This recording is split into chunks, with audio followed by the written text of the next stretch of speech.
আসসালামু আলাইকুম, welcome back to my channel. কেমন আছেন সবাই? আশা করি ভালো আছেন। আলহামদুলিল্লাহ আমিও ভালো আছি। সবাইকে অনেক অনেক তো ক্যাপশন দেখে নিশ্চয়ই বুঝতে পেরেছেন আজকে আপনাদের সাথে কি রেসিপি শেয়ার করব।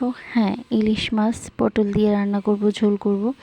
তো প্রথমে কড়াইতে পরিমাণ মতো তেল দিয়ে দিয়েছি, সাদা তেল, পরিমাণ মতো পেঁয়াজ কুচি, বেশ কিছু কাঁচামরিচ ফালি করে দিয়ে দিয়েছি। হালকা করে একটু ভেজে নিয়ে তারপর লবণ দিয়ে দিব, স্বাদ মতো লবণ দিয়ে হালকা একটু পানি দিয়ে দিব। একদম কোনো মশলা ইউজ করব না এখানে, শুধু হলুদের গুঁড়া আর মরিচের গুঁড়া ইউজ করব। তো পানি দিয়ে এখানে আমি হলুদের গুঁড়া পরিমাণ মতো, মরিচের গুঁড়া পরিমাণ মতো দিয়ে দিয়েছি। হালকা একটু কষিয়ে নিয়ে তারপর আমি এখানে দিয়ে দিচ্ছি ইলিশ মাছ। ইলিশ মাছটা আমি কষিয়ে নিব। আজকে একদমই মাছ ভাজবো না, কষিয়ে নিব। কষিয়ে নিয়ে তারপর আমি নামিয়ে রেখে তারপর সবজি কষাবো। তো যাই হোক, একদমই আমি বেশি কষাবো না, বেশি কষালে আবার মাছটা শক্ত হয়ে যাবে। তো যাই হোক, কষানো হয়ে গিয়েছে। এ পর্যায়ে আমি পটলগুলো দিয়ে দিচ্ছি। পটলের সাথে আমি কাঁঠালের বিচিও দিয়েছি। কাঁঠালের বিচিটা একটু পরে দিয়েছি আমি, আমার মনে ছিল না। তো যাই হোক, কাঁঠালের বিচিটা একটু পরে দিয়েছি।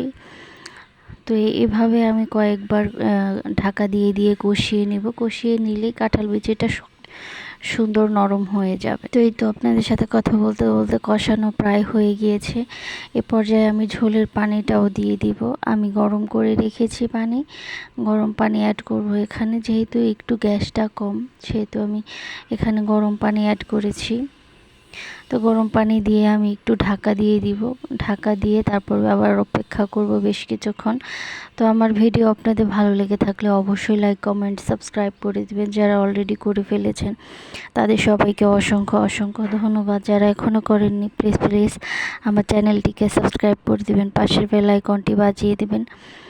তো আপনারা পাশে না থাকলে এত দূর পৌঁছাতে পারতাম না।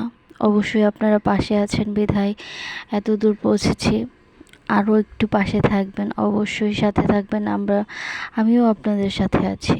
তো সবাই ভালো থাকবেন। কথা বলতে বলতে মাছগুলো দিয়ে দিয়েছি। এ পর্যায়ে আমি ঢাকা দিয়ে দিয়ে বেশ কিছুক্ষণ রান্না করে নিয়েছি, যতক্ষণ না পর্যন্ত ঝোল ঠিক হয়ে যাচ্ছে, ঠিক ততক্ষণ পর্যন্ত। এই তো কথা বলতে বলতে আমার রান্না প্রায় কমপ্লিট হয়ে গেছে। এ পর্যায়ে আপনাদেরকে সার্ভ করে দেখিয়ে দিয়েছি কেমন হয়েছে। তো অবশ্যই জানাবেন কেমন হয়েছে। খুবই ভালো ছিল, আমার এক্সপেক্ট ছিল না যে এত ভালো হবে তরকারিটা। আমার খুবই ভালো লেগেছে। অবশ্যই সবাই এই গরমে ঠান্ডা ঠান্ডা তরকারি খাবেন, সবার কাছেই ভালো লাগবে, ঠান্ডা থাকবে শরীর। তো সবাই ভালো থাকবেন, সুস্থ থাকবেন। পরবর্তী ভিডিও দেখার আমন্ত্রণ জানিয়ে আজকের মতো এখানেই বিদায় নিচ্ছি। আসসালামু আলাইকুম।